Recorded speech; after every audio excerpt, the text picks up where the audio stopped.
A jewellery shop in Bangalore waiting for customers. It is a long wait. With gold prices the way they are, it is no surprise that jewellery shops like this are not seeing the usual number of customers. In fact, while we've been here, we've heard phone calls from people asking if they could sell their gold. The first people who walked in were looking for gold coins. Now those are in limited supply, with the government trying to restrict this kind of purchase. We, as an industry body, are voluntarily taking this step that no coins and bullion is going to be available across the country in maybe a week or so. So that is one way of reducing about 200 tons of gold imports. But there were still a few customers wanting to buy that metal that has cast a spell on humanity for centuries.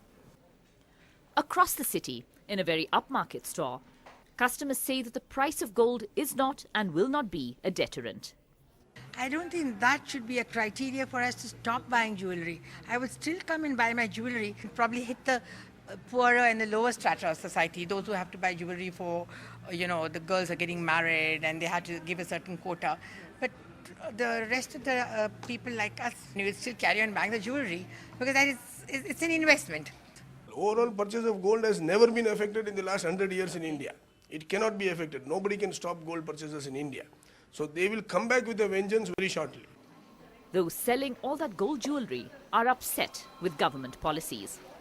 There is no clarity on the import policy. The jewelers are not able to get gold at all because RBI has come out with a circular, and based on this circular, nobody is able to import. Why are we singled out? Why is not, in fact, 50% of Indian imports is gold and oil. Other 50% is TVs, apples, bananas, biscuits, chocolates. Why are those people not targeted? Those are unnecessary imports. Is this industry getting the gold it requires for its needs? It was getting until about 2 months ago, until the government changed the policy to an 80-20 format where they said 80% of the gold must go to domestic, provided there is a 20% export of the total industry. It was related. It was linked up like that, Yes. but that's not going to be easy.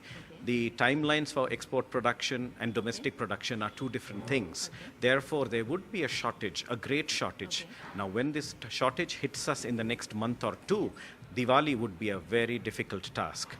I'm very positive that somewhere in the world, people are getting together to find out how they can smuggle gold through the porous borders of India. Now, those people who can afford this are unlikely to be in any great financial difficulty, but gold is still seen as an investment and people are going to go on buying it. And those who are able to afford this and those who have set their heart on gold are not going to let a few thousand here or there change their mind. India's love affair with gold will continue. With Govind Murthy, Maya Sharma in Bangalore for NDTV.